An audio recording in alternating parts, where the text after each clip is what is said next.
দিকে স্বাগতম জানাতে গিয়েছে।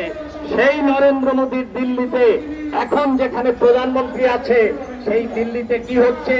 দিল্লিতে স্থানীয় কেজরিওয়াল সরকার ওখানে ব্যাটারি চালিত রিক্সার জন্য তার স্ট্যান্ড করে দিয়েছে আলাদা, চার্জিং স্টেশন করে দিয়েছে আলাদা।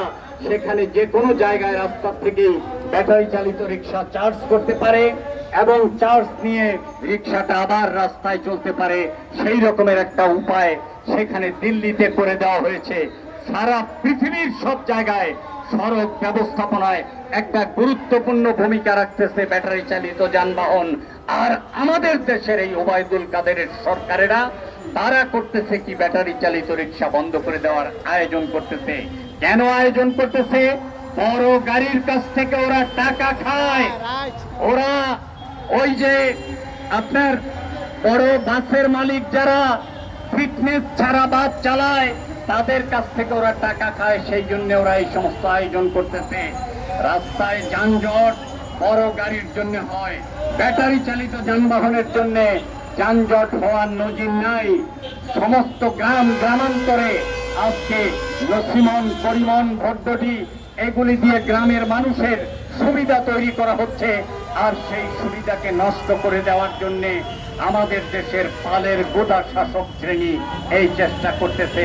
আমি আপনাদের কাছে একটা কথা বলতে চাই, ব্যাটারি চালিত যানবাহনের শ্রমিকদের ঐক্যবদ্ধ হতে হবে, লড়াই করবার জন্য প্রস্তুত নিতে হবে। না কানলে মা পর্যন্ত বাচ্চাকে দুধ দেয় না, চিৎকার করে কাঁদতে পারতে হবে ব্যাটারি চালিত যানবাহনের শ্রমিকদের। ওইটা যদি আপনারা পারেন, আপনারা যদি গ্যারেজে গ্যারেজে ঐক্য গড়ে তুলতে পারেন, কমিটি গড়ে তুলতে পারেন, শক্তিশালী সংগঠন গড়ে তুলতে পারেন, তবেই কেবলমাত্র আমরা পরিস্থিতি মোকাবেলা করতে পারবো। আমরা বলতে পারবো ওই শাহজাহান খানদের টাস্ক ফোর্সের সুপারিশ আমরা মানি না। আমরা সেই টাস্ক ফোর্সের মধ্যে ব্যাটারি চালিত রিক্সার প্রতিনিধি চাই। ব্যাটারি চালিত রিক্সা সংগঠনের প্রতিনিধিরা ওই টাস্ক ফোর্সে থেকে এই দেশের ট্যাক্স তারাও দিচ্ছে, খাজনা তারাও দিচ্ছে, যানবাহনের ফিটনেসের দিয়ে টাকা তারাও দিতে চায়। তারা নিজেরা থেকে কোন রাস্তায় বড় গাড়ি চলবে, কোন রাস্তায় ছোট গাড়ি চলবে তা নির্দিষ্ট করবে। হাইওয়েগুলিতে আন্ডারপাস করা হয় নাই, ওভারপাস করা হয় নাই, হাইওয়েগুলির নিচ দিয়ে যাওয়ার কোনো বন্দোবস্ত নাই। যেখানে ধীর গতির যানবাহন চলবার জন্য আলাদা করে লেন করে দেওয়ার কোনো বন্দোবস্ত নাই। সেই দোষ ব্যাটারি চালিত রিক্সার না, সেই দোষ যে সমস্ত মাথা মোটা ইঞ্জিনিয়ার সাহেবরা আছেন, ওই ইঞ্জিনিয়ার সাহেবরা কেন ধীর গতির গাড়ির জন্য আলাদা লেন করে দিচ্ছেন না, দ্রুত গতির গাড়ির জন্য আলাদা লেন করে দিচ্ছেন না? পৃথিবীর সব দেশে এই সমস্ত ধীর গতির গাড়ির আলাদা লেন আছে।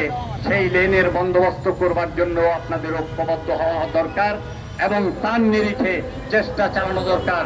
সেই চেষ্টার জন্য আপনারা ইস্পাত দৃঢ় শক্ত সংগঠন করে তুললেই কেবলমাত্র এই অবস্থা থেকে মুক্তি পেতে পারবেন। আপনাদের প্রতিনিধি যানবাহন পরিচালনার টাস্ক ফোর্সে পাঠাতে পারবেন, সেখানে ব্যাটারি চালিত রিক্সার কথা বলতে পারবেন। সেই জন্য শক্তিশালী সংগঠন গড়ে তোলার আহ্বান জানিয়ে আপনাদের সবাইকে শুভেচ্ছা অভিনন্দন জানিয়ে আমি আমার কথা শেষ করছি। সকলকে